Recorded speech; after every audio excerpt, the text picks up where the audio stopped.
숲이 바람에 흔들린 같이 흔들린 바로 그 순간에 우리 하나님께서 이사야 선지자를 보내서 이제 말씀을 하는데, 가만히 보니까 거기 9절까지 평소에 되게 말 안 듣던 유대 민족인데, 근데 이사야 가서 그들을 위로하고 있어요. 그래서 뭐라 그러냐면, 이제 아하스를 만나서 4절에 그에게 이르기를 너는 삼가며 조용하라. 지금 굉장히 마음이 흔들려서 어찌할 바를 모르는 거야. 전쟁은 났는데 어떻게 되나. 너 조용하라. 그건 좀 침착하라 이거죠. 왜냐하면 그들 이 아람 왕과 이 베가 왕이 아무리 심히 노할지라도 그들은 연기라는 두 부직갱이 구루터기에 불과하다. 이 뭐냐면 불이 다 꺼진 불쏘시개. 그건 위험이 될 수가 없죠. 불이 다 꺼졌으니까. 그래서 그러기 때문에 두려워하지 말며 낙심하지 말라.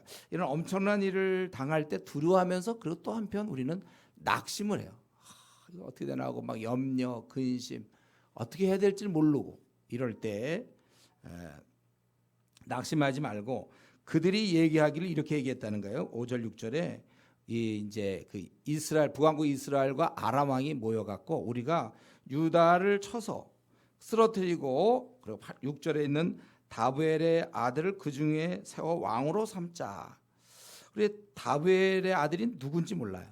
어쨌든 적국에서 왕을 세운다는 것은 마음대로 조종할 수 있는 인물이 되겠죠. 아니면 유다 사람들이 굉장히 아주 두려워하는 그런 인물일지 모르겠어요. 그러나 그들이 그렇게 하자고 그랬지만 7절에 그 일은 서지 못하며 이루어지지 못하리라, 그렇게 말씀했어요. 그리고 그 이유가 뭡니까? 8절에 아람은 결국 르신을, 그 왕을 의지하고 있는 거예요. 아람의 머리는 다메섹, 그 캐피탈이 다메섹이거든요. 그 다메섹 결국은 머리는 르신, 즉 왕을 의지하고 있다는 거예요.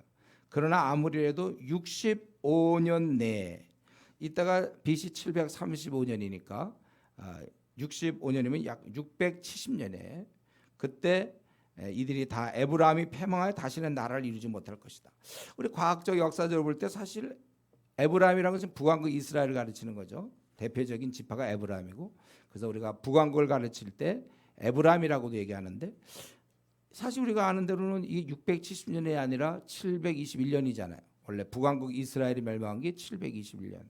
근데 우리 이제 역사에 보면 이 아수르 왕이 다시 그동안 이렇게 조금 처음에는 부분적으로 했지만 이때는 대대적으로 모든 이방인들, 외국인을 갖다가 이스라엘 땅에 보내가지고, 그래서 결국은 완전히 혼혈 민족에 대해서 소망이 없는 거예요.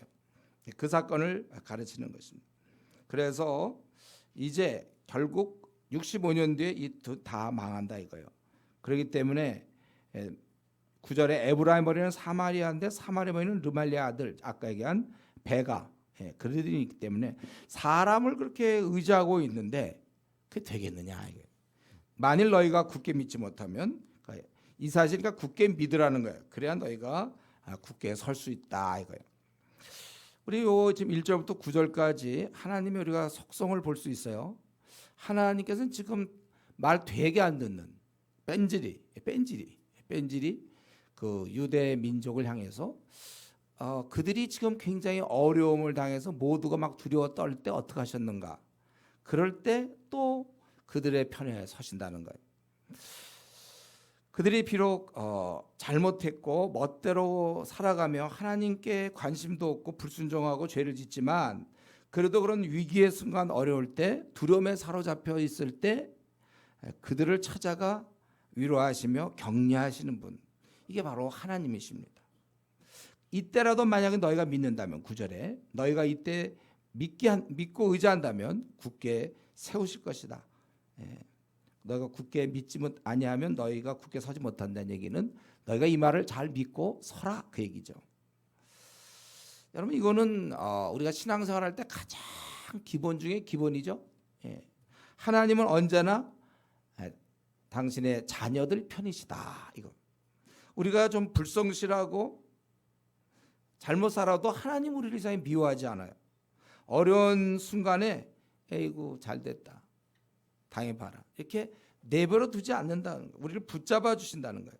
그러므로 오늘 이 아침에 우리가 생각할 것은 하나님은 하나님의 그런 사랑을, 나를 향한 사랑을 우리가 의심해서는 안 됩니다. 상황이 비록 낙심되고 두렵고 절망스럽다 할지라도 하나님 우리를 항상 눈동자같이 지켜주는 분이세요. 그러니까 괜히 하나님께서 나를 미워할 거라고 생각하거나 내 생애는 관심이 없을 거라고 스스로 지레 그렇게 생각하지 마십시오. 생각해보세요. 어느 부모가 자식을 미워합니까? 물론 이제 그런 경우도 있긴 하죠. 부모랑 사이가 안 좋은, 자식이랑 부모가 사이가 안 좋아서 부모가 의절한다 막. 근데 그것도 그런 경우 물론 있지만 일반적으로 다 부모는 자식을 사랑하게 되는 거예요. 저희 어머니 아버님 다 돌아가셨지만 저도 이렇게 우리 부모님을 생각하면 나를 얼마나 사랑했는가. 그때 물론 저도 야단도 맞고 또 우리 좀 이렇게 기분이 안 좋은 적도 물론 있죠. 그러나 근본적으로 부모는 나 잘 되라고 항상 애를 쓰는 거 아니에요. 그렇지 않아요? 누가 애기 낳고 요 애기를 어떻게 괴롭힐까? 이럴 수 있는 부모가 요 애기 낳으면 사랑스럽고 애를 좀 잘 키우고 싶은 거죠. 오히려 잘하기를 바라는데 잘 안 될 때 인간인지라 기대하는 게 잘 안 되면 이제 막 애를 야단치고 막 이런 우리 인간의 한계는 갖고 있지만 우리는 근본적으로 자녀가 잘 되기를 원해. 하나님이 마찬가지예요. 우리가 이 나그네 길을 가는 동안 이런 일 저런 일 당해서 우리가 많이 슬픔도 당하고 절망하게 되고 참 낙심되고 그러나 그 순간에 우리 하나님이 나를 사랑한다는 사실을 여러분 잊어서는 안 됩니다. 우리 근본적으로 우리 하나님은 기대하세요. 아니 세상의 부모도 우리 끝까지 믿는데 하나님 우리를 기대하신단 말이에요. 그렇기 때문에 하나님에 대해서 괜히 의심하지 말고 하나님이 좀 어떨까? 하나님이 나를 사랑하시나? 이런 생각 좀 하나님은 나를 어떻게 이렇게 대해주나? 항상 모든 걸 하나님께 자꾸 그러지 말고 그런 거 있잖아요. 너나 잘하세요. 뭐 이런 말이 있잖아요. 좀 내 편에서 좀 잘할 생각하세요. 하나님은 나에게 충분한 관심을 갖고 나를 사랑하는 건 변하지 않아요. 문제는 나나 좀 잘하자 이거예요. 속 좀 그만 썩이자 이거예요. 우리 하나님에 대해서 여러분 속 좀 그만 썩이세요. 하나님의 우리 기쁨이 되는 자녀가 되어야 되잖아요. 좀 좋은 자녀가 되세요. 좀 철이 들어야 되지 않습니까? 우리가 어릴 때 부모 마음 잘 모르고 우리 철없이 굴었던 거 많죠. 지금 그러나요, 여러분? 혹시 지금 부모님과 대학생들 혹시 지금 철없이 아직도 굽니까? 우리가 이제 어릴 때 그랬지만은 이제 부모님을 잘 이렇게 속 좀 그만 썩여야 되겠다. 좀 이런 기특한 생각을 해야죠. 이제는 이제 그동안 여러분 잘 생각하세요. 그동안 뺀질이었습니까? 뺀질이? 그동안 미지근한 신자였습니까? 뜨겁거나 차라고 그랬는데 중간 같습니까? 이제 오늘부터 그것은 하나님 앞에 우리가 잘못 사는 거예요. 왜 그렇게 삽니까? 오늘부터 다시 새 마음을 가져서 이왕 한번 태어나서 요거 80년짜리 삶 사는데 언제 뭐 속썩일 일이 뭐가 있습니까?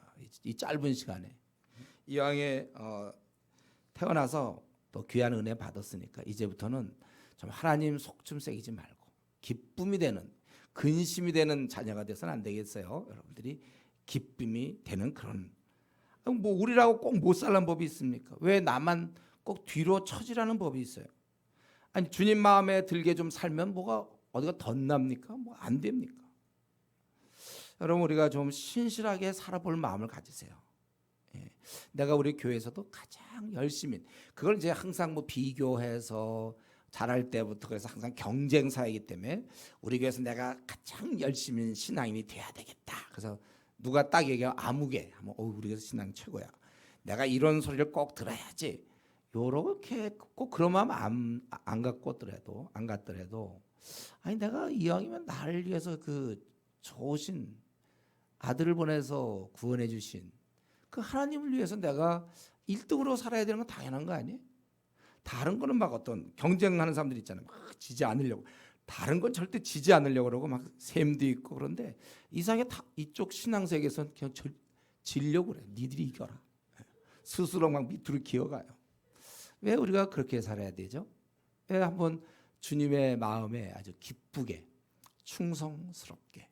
우리도 우리의 그 자녀를 모세, 뭐 모세라든가 뭐 엘리야, 엘리사, 뭐 바울, 신앙의 이런 위대한 인물 그 반열에 왜 우리가 들어간다고 해서 뭐가 문제가 되나요?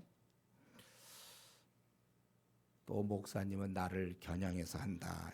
혹시 이런 생각하는 사람, 이런 좀 약간 뭐 미지근한 얘기 뭐 이런 거 하면 자기를 겨냥, 혹시 지금 그 사람 진짜 그렇게 생각한다 하면 그 사람이 바로 오늘 이 본문의 말씀 자기한테 해당하는 줄 아세요? 자기가 잘 살면 자기가 벌써 알아요. 저에게 아무리 해봐야 나랑은 관계. 목사님은 나를 전혀 염두에 두지 않고 누굴까 이런 생각을 하고 있어야지. 나를 염두에 둔다. 그 벌써 자신이 못 살고 있다는 걸 본인이 아는 거예요. 제가 한번 그때 우리 얘기했잖아요. 우리 이전에 어떤 간사님이 서울대 의대를 가는데 가가지고 이 서울대 의대 학생들 신입생 딱 들어오면 야 이 돌대가리들아 이러는 거예요. 자기는 공부도 제대로 못했거든요. 이름도 없는 어디 이제 무명이 이렇게 나왔는데 야 돌대가리들아 막 이러는 거예요. 그럴 때 서울대 의대 애들이 돌대가리구나 하고 막 열등감에 빠지고 그럴까요? 아유 우리 간사님 왜 저러시나 이러는 거죠. 혹시 다 간사님 이거 아니에요? 이렇게 생각할 수도 있는 거죠. 자기들이 아주 딱 이렇게 되면 누가 그런 얘기해도 별로 그거에 대해서 상처 안 받아요. 근데 진짜 공부 못하는 애들 모아놓고 야 이 돌대가리들이라 보세요 그러면 다들 그러죠. 근데 자기들은 그래도 소위 그래도 S대 의대다 해서 웬만큼 그 돌대가리 소리 한번 처음 들었기 때문에 오히려 신선한 느낌이 들지도 모르죠. 이런 얘기를 우리한테 한다니 이렇게. 근데 이제 그 간사의 의도는 뭐냐면 얘들이 공부만 하니까 니들이 뭐 대인관계를 하냐, 니들이 사회를 하냐, 뭐 고생을 하냐, 이제 그런 의미에서 돌대가리라고 그런 거예요. 그동안 칭찬만 들었지 니들이 한번 실패의 바닥으로 빠져본 적이 있냐 이제 이런 의미였는데 어쨌든 자기가 딱 서 있으면 지금 오늘 이렇게 제가 아무리 얘기하고 이제 이사는 제가 각오하라고 그랬죠. 주로 심판과 니들 왜 못 사냐 주로 이런 내용이 많다고 그랬죠. 적어도 40장 올라갈 때까지는. 앞으로 여러분 몇 주 동안 하여튼 계속 이거 이제 그럴 때 정서가 건강한 사람 뭐 말씀하세요. 아직도 우리게 부정한 사람도 있을지 모르지. 저런 소리 좀 들어야 돼 이래야 되는 거죠. 또 나를 겨냥하여 우리 목사님이 그런 거 없다고 제가 수없이 얘기했어요. 말씀대로 그냥 준비하는 거라고 그랬잖아요. 그러니까 자기가 그런 마음을 갖고 있는 사람은 됐어요. 그건 깨달은 거예요. 고치세요. 우리 왜 하나님 앞에서 제일 열심히 살다가 주님을 만나 뵈야지 왜 이렇게 미지근하게 뭘 노리는 거예요? 목표가 뭐예요? 미지근한 신자의 미지근한 신앙을 가짐으로 무슨 유익이 있습니까? 무엇을 우리가 노리고 있죠? 무엇 때문에? For what? 무엇을 위해서 우리가 그렇게 하는 거죠? 중말로 뭐라고 그래야 되나 이거? 무엇을 위해서? 우리가 한번 이렇게 내가 정말 내 생에 한번 불태워보고 주님을 한번 섬길 것 잘 섬겨보자. 딴 건 꽤 했거든 내가. 이제 한번 그런 마음을 갖자. 뭐 그렇게 하기 어렵습니까? 좀 포기 좀 하면 안 되나요? 내 삶의 스타일을 그거 하늘로부터 떨어진 스타일입니까? 왜 그렇게 고수합니까? 포기하면 되잖아요. 내가 삶의 스타일을 좀 바꾸고 좀 한번 이 발상의 대전환을 해서 제일 중요한 건 내 신앙. 이거를 어떻게 하면 신앙을 유지할까? 이것저것 여러 주어진 환경 상황 다 따지고서 이것밖에 안 됩니다 하지 말고 먼저 내가 신앙을 어떻게 하면 올릴 수 있고 신앙생활을 잘할 수 있는지 적으세요. 그리고 그렇게 해놓고 나머지를 조정하세요. 그래서 가난하게 살면 가난한 것이고 불편하게 살면 불편한 것이고 내가 요 계획이 있는데 계획을 못 이뤄도 내가 요때 집장만의 계획이 있는데 이것 때문에 그냥 내가 투잡을 뛰어야 되고 그래야 되는데 그것도 포기하려면 포기할 수 있고 제일 중요한 건 어떻게 하면 내가 주님을 잘 섬겨서 오늘 주님 오셔도 괜찮은가. 그리고 뭔가 열매를 맺어가는 제자 삼으라고 분명히 그랬는데 여러분 지금까지 혹시 제자 삼으라고 할 때 내놓을 게 없는 사람도 있잖아요 우리 안에. 저는 대학생이래요. 분명히 주님 제자 삼으라는데 그러니까 먼저 이런 일을 해. 그러니까 정 안 되면 할 수 없이 풀타임으로 나올 수밖에 없어요 차라리. 목사는 어쨌든 할 거 아니에요 그래도. 정 안 되면 그렇게 해도 하고 근데 웬만하면 이제 목사 되지 말고 여러분이 하여튼에 우선순위를 딱 이걸로 정하는 거야. 내가 어떻게 하면 주를 잘 섬기며 아주 충성스럽게 이 남은 생을 살 것인가 50년 살 것인가 40년 그렇게 딱 정해놓고 거기에 따라서 여러분의 결혼, 무슨 뭐 직장, 가정, 자녀 이걸 다 해야지. 이거 다 해놓고 하면 어떻게 우리가 주님을 잘 섬길 수가 있습니까? 한번 이게 새롭게 하는 거예요. 한번 헌신입니다. 예. 우리가 이런 면에서 아까 나를 겨냥하나 혹시 이런 생각하는 분이 있다면 바로 그 사람은 기도해야 돼요. 하나님, 나를 이 영적인 이 쓰러져 있음을 불쌍히 여겨 주시고 내가 일어나겠지만 하나님 그러나 나를 붙잡아 주십시오. 내가 이전에 그 첫사랑을 내가 세상에 빼앗겼습니다. 회복하게 해 주십시오. 마치 이거는 저는 이런 장면들을 생각해요. 삼손이 이제 그의 긴 머리가 다 잘려졌을 때 그 시원할 수는 있겠죠. 머리가 잘렸으니까 여름에 시원하겠지만 그럴 때 그 삼손이 머리카락 잘려서 힘을 잃듯이 나도 한때 되게 열심히였는데 내가 왜 이렇게 힘이 없고 무기력한가? 뭐 이 시간에 여러분 이 아침에 우리 자신 한번 들여다보세요. 주님 오실 날은 멀지 않았는데 내가 왜 어쩌다가 첫사랑을 잃어버렸어요. 부부 사이에도 이 사랑을 잃으면 그게 무슨 부부입니까? 하나님과 관계에서도 사랑을 잃어버렸는데 사랑 잃으면 그 다음부터는 이제 형식이에요. 형식. 부모가 자녀들 막 그 엄마가 막 기저귀 갈고 막 이럴 때 그게 힘든지 몰라요. 이게 사랑이기 때문에. 근데 만약에 지나가는 사람 보고 하라면 그거 힘들어요.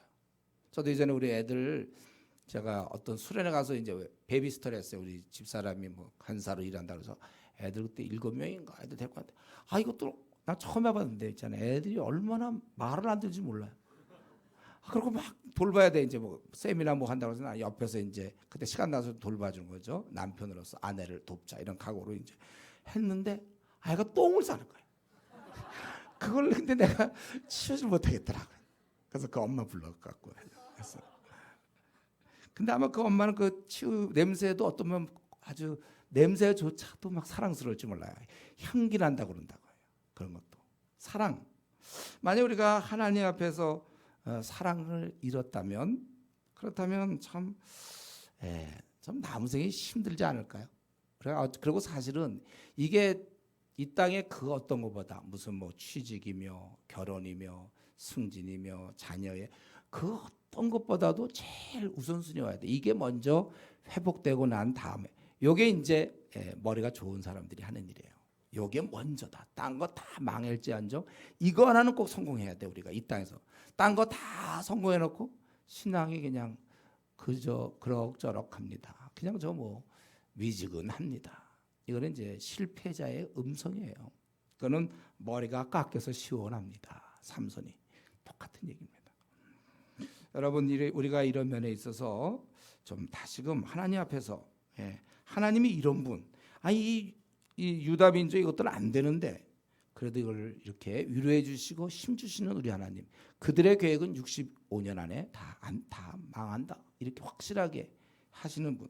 우리는 이런 하나님 앞에서 우리도 이제 좀 예의를 갖춰야 되겠어요. 우리가 미지근하게 하면 안 됩니다. 지금 우리 이 본문에서 보니까 유다는 전쟁으로 해서 두려워하고 낙심했죠. 그러나 하나님은 뭐라고 그랬어요? 그거 이루지 못한다. 이들이 그런 계획을 세웠어요. 힘이 있으니까 두 나라가 연합했고 강대국이 연합해서 그러니까 이미 이쪽도 힘이 벌써 없으니까 막 숲이 바람에 흔들리는 같이 흔들릴 정도로 강한 두 나라와 연약한 한 나라 이들이 이제 마음껏 이 왕을 바꾸고 그렇게 한다고 그럴지라도 7절에 이 일은 서지 못하며 이루어지지 못하리라. 딱 우리 하나님이 그러고 65년 안에 그게 이렇게 된다고 얘기했어요. 여러분 우리가 이런 걸 좀 볼 때 하나님 앞에서는 이들은 유다는 전쟁으로 인해 두려워하고 낙심했지만 아무것도 아니라는 거예요. 우리가 한번 이 말씀을 오늘 좀 생각하면서 우리도 최근에 들어와서 좀 어떤 문제 힘들어하는 문제 있습니까? 이거 참 걱정되는데 아니면 힘들다 못해 이제 걱정해서 낙심. 내가 왜 나에게 이런 어려움이 닥치는가? 여러분 그런 문제를 우리는 우리의 특권을 사용해서 하나님께 풀어달라고 아뢰었습니까? 나는 큰 문제로 사실은 낙심하고 염려하며 답답해하지만 하나님이 도와주시면 그거 아무것도 아니에요. 지금 아무것도 아닌 거 가지고 내가 잠 못 이루고 힘들어하고 절망하고 낙심합니다. 하나님 나를 도와주세요. 여러분 그냥 그 기도하는 거예요. 제가 이런 기도 어떻게 하라고 그랬죠? 마음에 떠오를 때마다, 염려 근심이 떠오를 때마다, 우리 빌립보서 4장에서 했어요. 아무것도 염려하지 말고 너희 구할 것을 오직 감사함으로 하나님께 아뢰라 그랬잖아요. 아무것도 염려하지 말라라고 그랬다고 분명히 그랬죠. 그건 우리는 염려하는 사람들이 원래 그러니까 하지 말라 그래. 하나님이 이 땅에서 염려할 게 있겠습니까? 없어요. 하나님의 아들 딸도 염려할 게 없어요. 그런데 우리가 이 말씀을 순종하려면 어떻게 하라고요? 빌립보서 할 때 했죠. 염려가 떠오르는 순간 3초 이내에 기도로 올라가야지. 염려 떠오른 다음에 이리쿵 저렇고 혼자 한 30분 1시간 하고 나서 그리고 바로 기도 안 하고 또 좀 더 있다가 그래서 기도하면 그게 다 시큰 염려하는 거지. 그게 뭐예요? 염려라는 게 아예 내 마음에 자리 잡지 못하도록 3초 이내 혹은 3초도 어쩌면 워낙 두뇌 회전이 빠른 사람은 길 수도 있어요. 그런 사람 한 1초 이내 이러다 망하는 거 아닌가 주여 나를 도와주시오 이렇게 가라고 그랬죠. 이렇게 다 우리 자녀들이 이러다가 정말 어떻게 다 하더니 우리 이러다가 우리 사업이 망할 것 같으니 돈도 안 들어오고 이제 저기서 부도가 날 것 같으니 이제 우리 애들은 뭐 먹고 살지 모르니 나를 하나님 도와주십시오 이렇게 연결되라고 그랬지. 그거 우리 애들은 이제 뭐 먹고 살아. 나는 이만큼 살았는데 된대. 우리 애들은 어떡하나. 아이고 막 이번에 만약에 걔가 시험에 떨어지면 너무 낙심돼서 애가 폐인이 될 테니 주여 나를 도와주십시오 이렇게 가라고 그랬지. 폐인 될 테니 어떡하나. 혼자 다 폐인 될 걸 다 생각하면 이제 애 망했구나. 한참 생각한 다음에 한 수요예배가 있다든가 이제 월요일날 그런 생각하다가 별로 기도도 안 하다가 수요일날 이제 수요예배 때 와서 그때 기도하면 그게 염려 다 한 거지 뭐예요. 실컷 다 해놓고서 염려하지 말라고 했으면 좀 말라고 제가 그랬죠. 좀 말 좀 들으라고. 예. 여러분 문제 없는 사람 없을걸요 우리 중에. 그러나 우리 하나님은 열국을 이 강한 나라를 그거 불 꺼진 불쏘시개다 정도로 그리고 기한을 정할 수 있는 천하에 누가 기한을 정합니까? 하나님은 하실 수 있다는 그런 분입니다. 그래서 아무리 인간이 계획을 잘 세웠고 완벽해도 그거를 이루거나 이루지 못하거나 최종 결정자는 하나님이시라는 거예요. 이 땅에 벌어지는 모든 일은 그분의 손에 달려 있습니다. 그분이 허락하지 않으면 아무리 인간이 머리를 쓰고 밤 늦게 자고 새벽에 일찍 일어나서 일을 한다 할지라도 그리고 곧 애를 써봐도 다 소용없는 짓이에요. 될 것 같아 보이죠? 곧 이룰 것 같죠? 그래도 안 돼요. 반면에 그분이 허락하시면 그 어떤 어려움도 다 불가능한 일도 그렇게 보이는 것도 다 이루어지는 것입니다. 그래서 우리 잠언에 말씀하기를 너의 행사를 여호와께 맡기라. 그러면 네가 경영하는 것이 이루어지리라. 그래 우리가 머리가 좀 똑똑하면 내가 먼저 주님을 잘 섬기고 주님과 좋은 관계 속에서 주님이 막 멋대로 가는 걸 못 되면 막 축복해 주겠습니까? 오히려 망하는 길인데 신앙 없이 잘 되는 건 망하는 거라고 했죠. 제가 신앙 없는 애가 명문대 들어가면 애 망하는 거라고 그랬잖아요. 신앙도 없으면서 돈 많이 버는 거 망하는 길이에요. 그런 길에 다 버려야 하나님 벌. 신앙 없는 사람은 돈을 못 벌어주는 게 그게 은혜. 그래야 기도하죠. 신앙도 없는 주제에 돈까지 번다. 망하는 얘기지 그 하나님이. 우리가 이걸 아셔야 돼. 사람이 마음으로 자기 길을 계획할지라도 요번에 내가 어디 직장을 들어가고 요번에 뭐 승진을 하고 뭐 요번에 결혼을 하고 뭐 많은 걸 할지라도 그의 걸음을 인도하시는 이는 여호와시니라 이렇게 얘기했어요. 그러니까 우리가 머리가 조금만 돈다면 진짜 머리가 도는 사람은 하나님을 의지하는 사람이에요. 기도 생활하는 사람이죠. 기도라는 게 응답이 있는 건데 아니 이거 응답해 주겠다고 주님이 약속했는데 그거 안 써먹고 우리 목사님은 나보고 1시간씩 기도하라고 그래 매일 막 우리 교회는 뭐 아니 그게 뭐 기분 나쁜 일입니까 여러분? 아니 기도해서 하나님께 응답 받으려는데 그게 기분 나쁜 일? 아니 사랑하는 사람과 좀 오래 만나려는데 난 저 사람을 너무 짝사랑해요. 그래 그래서 내가 그럼 가서 깊이 만나라고. 그게 나쁜 거예요 그게? 왜 1시간씩 만나라고 그러십니까 목사님? 저는 너무 짝사랑한 나머지 1분만 만나겠습니다. 이런 사람이 어디 있어요? 그 내가 10분만 만나 이러면 굉장히 기분 나쁠 수 있잖아요. 주님과 1시간. 원래 기도는 상한선이 없다고 그랬어요. 3시간도 좋고 4시간도 좋고 기도해요. 주님과의 깊은 관계. 그걸 어떻게 하면 좀 짧게 하려고 그러고 1시간은 좀 목사님 너무한 거 아닙니까? 누가 지금 뭐 자기 무슨 뭐 빚 갚으라는 사람 만나라는 거야? 아니면 뭐 자기 미워서 막 그런 사람 만나라는 거예요. 원수 만나라는 거예요. 주님 만나서 최소한도 이 땅을 살 동안 1시간 정도 우리가 하루에 그 정도는 기도해야 시험에 들지 않을 것 같다. 목사로서 제가 충성스러운 종으로서 그 정도는 하십시오. 그러면 좀 짧게 부른 거 아닙니까? 하면서 기도 1시간 하면 되는 거지. 1시간씩은 좀 그건 좀 우리가 이런 면에 있어서 사실은 우리 좀 머리가 돌아가면 회사에서도 회사 직장 생활할 때도 머리가 돌아가면 CEO 말을 잘 듣는 게 좋죠. 굳이 뭐 대립각을 세울 필요는 뭐 있어요. 아니면 자기 인사 담당자랑 모든 걸 하나님이 하시는데 내가 하나님과 미지근할 이유가 뭐 있습니까? 그럼 내 생을 그건 열매 없는 삶, 망하는 삶이에요. 이 땅의 모든 일, 내 앞에 당한 모든 것 다 그분의 손 안에 있으니까 그래서 내가 신앙생활만 잘하면 이 땅에 두려운 일이 없는 거예요. 다 망해도 두렵지 않아요. 평생 우리 염려나 걱정할 시간에 기도하여서 여러분의 남은 생 이렇게 지금까지 한숨 많이 쉬었습니까? 이제 그만. 그동안 많이 낙심을 했습니까? 여러 가지 주어진 상황 속에서 그만하세요. 이제는 남은 생은 한숨 쉬는 일이 없어야 돼. 이래야 그리스도인이죠. 이래야 좀 하나님의 아들 딸이지. 우리가 한숨 쉬면은 그게 어떻게 하나님 아들 딸입니까? 그게 어울려요? 온 우주를 다스리는 그분을 아버지로 모신 아들의 모습입니까? 아니, 재벌 2세가 그러면 무슨 어디 가서 무슨 저 비빔밥 뭐 이거 낼 수 있을까 없을까 그런 거 걱정하면 그게 무슨 재벌 2세입니까? 카드 탁 해서 하면 되는 거지. 그보다 더한 것도 먹을 수 있어야지. 우리 앞으로 분명히 말씀드려요, 여러분. 앞으로 한숨을 쉰다든가 염려를 한다든가 낙심을 하는 사람들은 그건 분명히 아십시오. 아직 신앙에 들어와 있지 않는 것. 그거는 신앙에 너무 아마추어, 초보 처음. 우리가 무슨 염려가 있습니까? 기도하고 다 풀어야죠. 자, 어쨌든 이렇게 하나님께서 이렇게 했지만 이때 유다 왕의 반응이 참 10절부터 12절 보세요. 이 유다 왕이 이제 뭐라 하냐면 여호와께서 아하스에게 말씀하되 한 징조를 구하되 깊은 데에서든지 높은 데서 구하라. 이 정확한 의미는 모르겠는데 하여튼 뭐든지 구하라 뭐 이런 분위기 같아요. 근데 아하스가 이때 이렇게 저 같은 거에게 은혜를 베푸십니까? 그래서 저는 이걸 구합니다. 뭐 이제 뭐 전쟁이 안 나게 기다리지 하여튼 모든 거 여러 가지 있잖아요. 어떤 징조 하나님이 좀 함께 하시고 은혜 베푸시는데 뭘 해야 되는데 나는 구하지 아니하겠나이다. 구하라 해도 나는 안 하겠다는 거예요.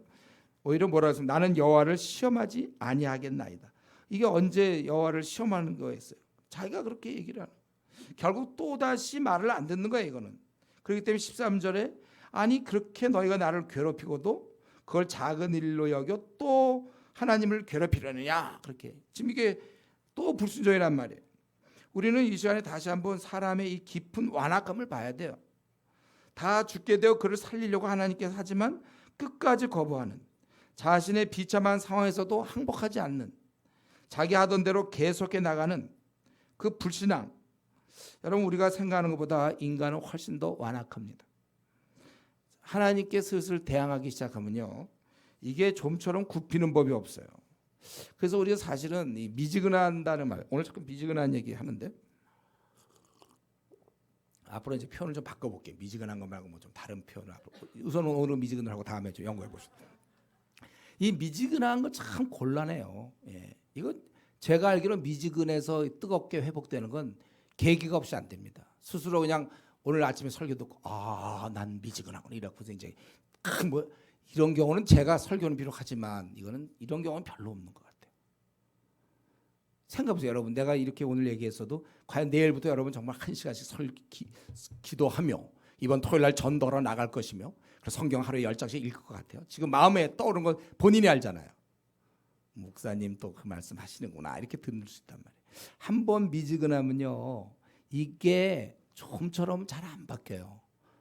이게 바뀌는 거는 제 경험을 볼 때 어려움이 한번 찾아올 때 아주 어려움이 찾아올 때 근데 그렇다고 해서 꼭 바뀐다고 보장할 수는 없어요.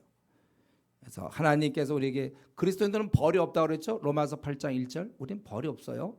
다만 우리를 하나님께서 사랑하심으로 징계가 글쎄 1년에 아니 우리 평생에 뭐 한두 번 있을지 모르겠는데 사랑하시기 때문에 하는 거예요. 그래서 여러분 이왕에 이건 그냥 우리끼리 좀 하는 얘기인데요.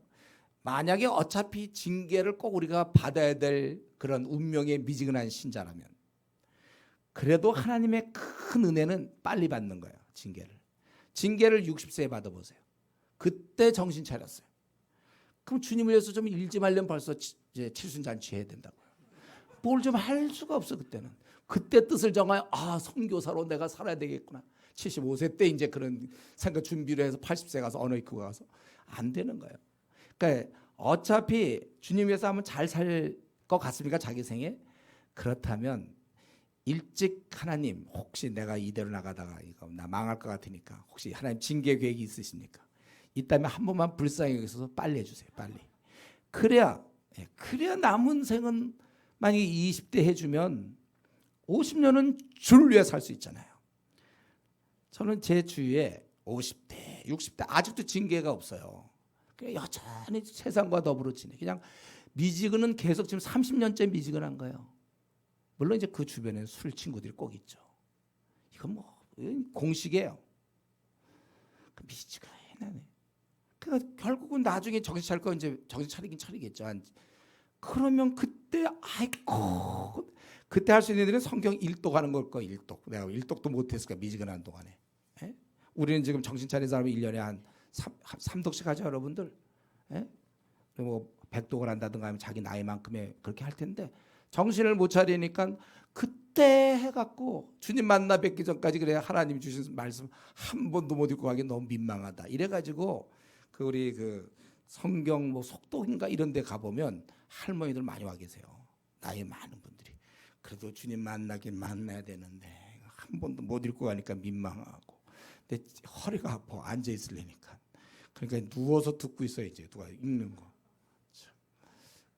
그게 아주 바람직합니까? 그게 지금 아직 눈이 밝을 때 이럴 때 성경을 많이 보고 성경을 거의 알다시피 거의 알아야죠. 제가 지금 이사야를 강행하는 이유도 저도 사실 이사야보다는 좀 복음서 전하고 싶고 그러면 좋죠. 근데 이거를 저 거의 처음 아마 이런 걸 듣는 사람도 있는 것 같고 그래서 이제 제가 하고 있는 거예요. 여러분 그래서 우리가 하나님 앞에서 어쨌든 좀 제발 우리가 서서 우리 50년, 40년 우리 대학생들은 이제 한 50년 정도는 실컷 뛸 수 있잖아요. 40년 실컷 뛸 수 있어요. 그래서 제 결론은 이거예요. 우리 교회 성도들은 좀 신앙이 좋아요, 많이. 이 마음 상태가 좋을 때, 즉 신앙생활에 열심일 때 계속 유지해야 된다는 거예요. 쭉 가야 돼, 이럴 때. 이게 한번 내려가면 다시 올라가기가 어려워요. 왜냐하면 우리 본성 자체가 심히 부패하고 타락되었기 때문에 그렇습니다. 그래서 여러분 싸나운 개를 갖다가 이게 한번 묶여져 있으면 이제 그걸 잘 할 수 있는데 그거 풀어놓으면 다시 잡기 힘들단 말이에요. 그러니까 대공원에서 호랑이들 뭐 사자들 그거 한번 잘 다 잡혀서 이제 그것들 철장에 다 갇혀져 있는데 그거 한번 풀어보세요. 그 다음에는 이거 잡기가 힘들단 말이에요. 내 마음에 맹수가 있다 그래서 우리는 내 마음에 아주 그냥 싸나운 짐승이 있단 말이에요. 짐승이. 이거를 여러분이 붙잡아 매야 되는데 이걸 이미 한번 붙잡아 맸다면 그걸 절대 풀어주면 안 된다는 거예요. 한번 붙잡아 맸다는 게 뭡니까? 나는 주를 위해서 헌신할 마음이 있고 내 생을 불태우고 싶고 정말 나는 기도 좀 많이 하고 싶고 나는 정말 주님이 하신 말씀대로 가서 모든 족속 제자 삼으려고 전도하며 사람들을 돌보고 싶고 내가 이 직장을 가든 어딜 가든 가는 곳마다 이 학교든지 직장이든지 가는 곳마다 사람들을 제자 삼으며 지금 우리 BBB가 하고 있는 것처럼 그렇게 그러면서도 주님 오늘 오십시오. 만약 여러분이 이렇게 지금 준비된 사람 많이 있죠. 많이 있을 거라고 저는 믿어요. 여러분들이 오늘 주님 오시면 참 좋겠습니다. 이렇게 돼 있을 때 여러분 이게 최고예요. 최고의 상태에 도달한 거예요, 여러분. 이 상태 요거를 계속 유지해야 돼. 요거 계속 유지. 이게 지금 얼마나 얻기 어려운 상태를 지금 얻었는가를 생각하고 감사해야 됩니다. 생각해보세요. 지금 우리나라에서 과연 그럴 사람이 얼마나 됩니까? 오늘 주님 오셔도 됩니다라고 얘기하는 사람이 얼마나 있냐고요. 여러분들 중에 상당히 우리 중에는 많이 있죠.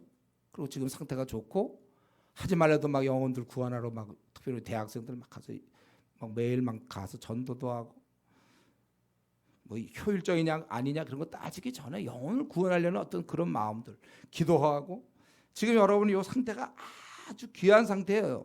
잘 생각하세요. 우리나라 한국 교회 제가 이렇게 지금까지 신앙생활하면서 이렇게 주님 오늘 오셔도 됩니다 하는 사람 내가 별로 만나본 적이 없다니까요. 근데 여러분들은 그런 준비가 됐잖아요.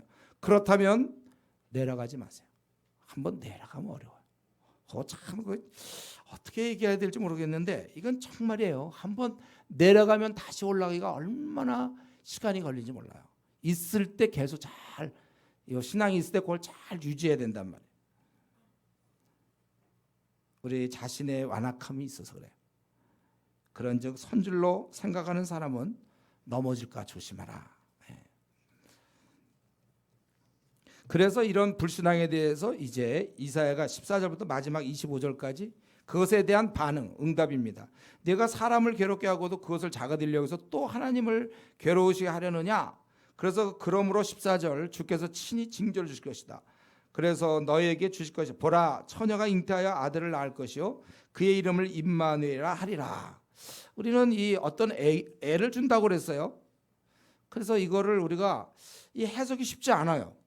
보통 경우 이제 신약 시대는 메시아랑 10제 2구절이 사용됐으니까 메시아와 연결해도 뭐 별 무리가 없습니다. 만약에 메시아랑 연결한다면 그거죠. 네가 지금 하나님의 섭리를 거스리는 이스라엘, 네가 그러한 이스라엘 하나님의 선택 민족의 대표지만 네가 하나님 섭리를 거스리지만 하나님을 이루신다. 네가 지금까지 거절함으로 사실은 이스라엘, 이 이스라엘 국가는 뭐예요? 하나님 나라의 지상의 모형이잖아요. 그러니까 이 진짜 하나님 나라를 세우겠다. 이제는 모형의 하나님 나라의 끝을 내고 즉 이스라엘 유다 이 모형의 그것을 끝을 내고 참 백성을 다시 생기게 하겠다. 우리가 이렇게 해석할 수 있어요. 14절만 보면. 그리고 그 아이인데 그 아이가 15절 16절 그러니까 이거 정확히 누구를 가리키는지 잘 모르겠어요. 다만 우리가 생각할 때 이 아하스는 좀 알아들을 수 있는 뭐 그런 게 되겠죠. 그가 악을 버리고 선을 택할 줄 알 때 이것은 이제 어느 정도 장성할 때 엉긴 젖과 꿀을 먹을 거라고 그랬어요.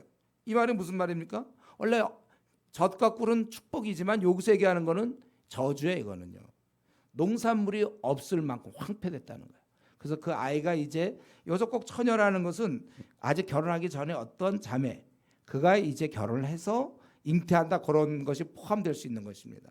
그래서 이 14절을 따로 메시아로 할 때 큰 문제는 없지만 흐름상은 이제 누가 결혼을 해서 아기를 낳을 것이고 그 아이가 이제 어느 정도 자랐을 때쯤 그러니까 뭐 한 대략 뭐 한 어느 정도 자랐다 그러면 이제 청소년 정도 됐다든가 그럴 때 그때 상황이 어떤가 엉긴 젖과 꿀을 먹을 것이고 대저 이 아이가 악을 버리며 선을 택할 줄 알기 전에 내가 미워하는 두 왕의 땅이 황폐하게 되리라. 즉 아람이 732년이었거든요. 이스라엘은 721년. 이들이 이 두 왕의 땅이 황폐하게 되리라. 여호와께서 에브라임이 유다를 떠날 때부터 이 에브라임은 북왕국을 얘기하는 거예요. 유다는 남왕국. 이게 갈라질 때 그러니까 즉 그 통일왕국 솔로몬까지 있다가 르호보암 여로보암 갈라지잖아요. 그때부터 지금까지 당하지 못한 일을 당하게 될 텐데 바로 너희가 사실은 의지하고 있었거든요. 아수르 왕이 오는 날이라. 그래서 지금 이제 여기서 하실 말씀 뭐냐면 이 땅에 세워졌던 이스라엘과 유다는 끝을 낸다는 거예요. 그리고 세상 나라가 황폐해진다는 것입니다. 그것이 지금 17절까지 내용이에요. 하나님의 택한 민족이 이렇게 계속 하나님 말씀을 수없이 거절하고 지금도 또 아하스가 또 거절할 때 끝날 수밖에 없다는 것입니다. 그리고 새 나라가 하나님에 의해서 다시 시작되는데 그래서 우리가 오늘날로 해석한다면 이제 메시아의 도래, 새 하늘, 새 땅. 우리가 어떻게 보면 새 나라, 이제 바로 메시아의 나라라고 볼 수 있어요. 그래서 그날에 18절 그날에 지금 이제 이스라엘은 북왕국과 편을 먹었고 남왕국 유대는 아수르와 편을 먹었어요. 근데 이때 이제 벌을 당하는 거죠. 그날에 여기 18절에 그날에 20절에 그날에 21절에 그날 23절에 그날에 이제 마지막 이런 심판을 말씀하는 거예요. 애굽의 하수에서 먼 곳의 파리와 아수르 땅에 벌을 부르겠다. 그들이 와서 거친 골짜기와 바위 틈과 가시나무 울타리와 모든 초장에 앉으리라. 이거는 뭐 어떻게 해석해야 될지 모르지만 아마도 그 갈그미스 전투, 이 애국과 아수르의 이 싸움에서 유대 운명이 결정될 수 있거든요. 뭐 그렇게 좀 볼 수 있을 것 같아요. 어떠한 그날에 아주 그 이제 종말을 향해 가서 패망을 향해서 파멸을 향해서 가고 있는 그러한 모습. 또 그날에는 주께서 하수 저쪽에서 세내온 삭도 면도칼이죠. 곧 아수르 왕으로 내 백성의 머리털 발털 수염을 깎는다는 거예요. 즉 수치를 당한다는 거예요. 아수르 때문에. 아수르를 의지하고 있는데 그것 때문에 수치를 당하고 또 그날에는 21절 사람이 한 어린 암소와 두 양을 기르리니 그것들이 내는 젖이 많음으로 엉긴 젖을 먹을 것이라. 그 땅 가운데 남아있는 자는 엉긴 젖과 꿀을 먹으리라 이렇게 돼 있어요. 여기 보면 암소 하나 양 둘 굉장히 적은 수인데 그런데 사람이 너무 적어서 젖이 오히려 남아있는 자들이 그걸 먹을 수 있다는 거예요. 그러니까 사람도 없고 땅은 황폐해서 농산물이 없어요. 그러니까 엉긴 젖과 꿀을 먹게 된다는 거예요. 그래서 23절 그날에는 1000그루의 은 1000개의 가치가 있는 포도나무가, 이것은 이렇게 해석할 수 있어요. 1000그루의 그 포도나무, 그게 한 해 매 소산이 한 은 1000개의 가치 이렇게 볼 수 있는데 그것에 있는 것마다 찔레와 억센풀과 가시가 날 것. 원래 이렇게 정말 충분한 비옥한, 그래서 포도나무가 막 이렇게 열매를 맺고 은 1000개 가치가 있는 곳에서 전혀 생각지 못한 찔레와 가시가 나 황폐했다는 거예요. 온 땅에 24절 찔레와 가시가 있으므로 화살과 활을 가지고 그리로 가. 왜 찔레와 가시가 있는데 왜 화살과 활을 가지고 가야 되죠? 이제 완전히 황폐돼서 짐승들이 날뛰고 있기 때문에 그냥 들어갈 수가 없다는 거예요. 화살을 갖고 이 맹수들이 우글거려서 그 정도가 된다는 거예요. 그래서 그리고 또한 25절 보습으로 갈던 모든 산, 이 쟁기, 보습으로 갈던 그러니까 쟁기질을 했던 모든 산에도 찔레와 가시 때문에 두려워 못 가고 오직 거기는 짐승들만 지내는 거예요. 그래서 소와 양이라는 것은 이제 대표적인 이런 짐승들만 지내는 것이 된다. 그러니까 결국 무슨 말씀입니까? 이 유다 민족에 대해서 망하고 황폐하다는 그런 말씀이에요. 자, 오늘 말씀을 좀 정리해서 마치겠는데요. 이 죄를 짓고 하나님 말씀에 불순종할 때 이렇게 비참한 결과를 맞게 되는 것입니다. 물론 한두 번 좀 약간 사람이 말을 좀 안 듣고 좀 몇 번 실수했고 부득이 좀 우리가 좀 하나님 뜻에 맞춰 살지 못했다고 해서 하나님께서 진노하는 건 아니에요. 이들은 여러 번 기회를 주고 여러 번 하나님이 참고 참았지만 계속 지속적으로 하나님에 대해서 불충하고 그리고 자기의 삶을 고집하고 고집피우고 하나님을 무시할 경우 그것이 바로 오늘 본문에 있는 것처럼 하나님은 다 보고 계시기 때문에 여러 번 기회를 주시다가 형벌하시는 것입니다. 사실 끊임없이 하나님에 대해서 불순종할 때 멸망당하는 거 외에 무슨 방법이 있습니까? 그렇기 때문에 오늘 우리는 이 말씀 보면서 참 남한국 유다 이스라엘 사람들 참 말 되게 안 들었네, 이럴 게 아니라 우리가 하나님 말 되게 안 듣는 사람 아닌지 우리 자신을 생각해 봐야 돼요. 우리는 하나님의 말씀을 무시하지 않을 것을 여러분 결심하십시오.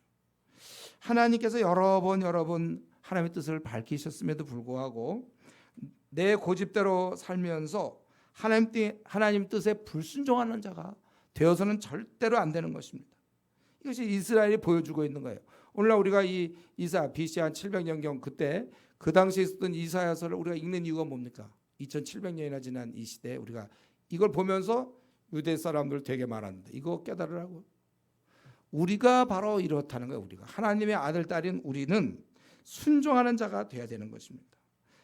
하나님 말씀에 순종하는 자는 굳게 서는 것이고 9절에 있는 것처럼 너희가 굳게 믿지 않으면 너희가 굳게 서지 못해.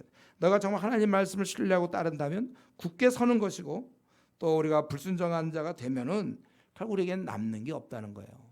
아무리 이 땅에서 많은 걸 갖고 잘 나가고 좋은 직위를 얻어도 그것은 축복이 아니고 결과적으로 하나님이 기뻐하지 않는 삶에 불과한 것입니다. 열매가 없는 것이에요. 그 때문에 오늘 이 말씀 오늘 잘 우리 마음에 새기면서 우리는 그냥 어린아이처럼 그냥 고지곧대로 이거 하나님이 기뻐하시는 일이면 할 것이고 하나님이 기뻐하지 않는 일이면 우리가 안 할 것이고, 거기에 무슨 상황이 왜 필요합니까? 그냥 우리가 거기에 무슨 핑계가 어디 있습니까?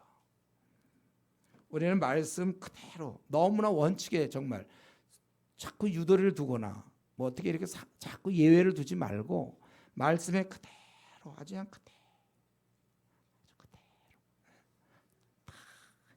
말씀하시면요 그대로 어린애처럼 순진하게 우리 엄마가 그렇게 말씀하셨어, 아빠가 말씀하셨기 때문에 그대로 좀 이렇게 좀 그런 생활. 이건 자꾸 뭐 이런 얘기 저런 얘기하는 게 좀 피곤한 거예요. 우리 그렇게 하지 말고 좀 순전한 자가 될 것을 여러분 좀 결단하십시오. 오늘 내가 지금까지 이렇게 신앙생활하는 모습을 하나님은 어떻게 보고 계실까? 나는 하나님의 기쁨이 되는 자녀인가? 우리 이 생각하면서 같이 통성으로 기도하겠습니다.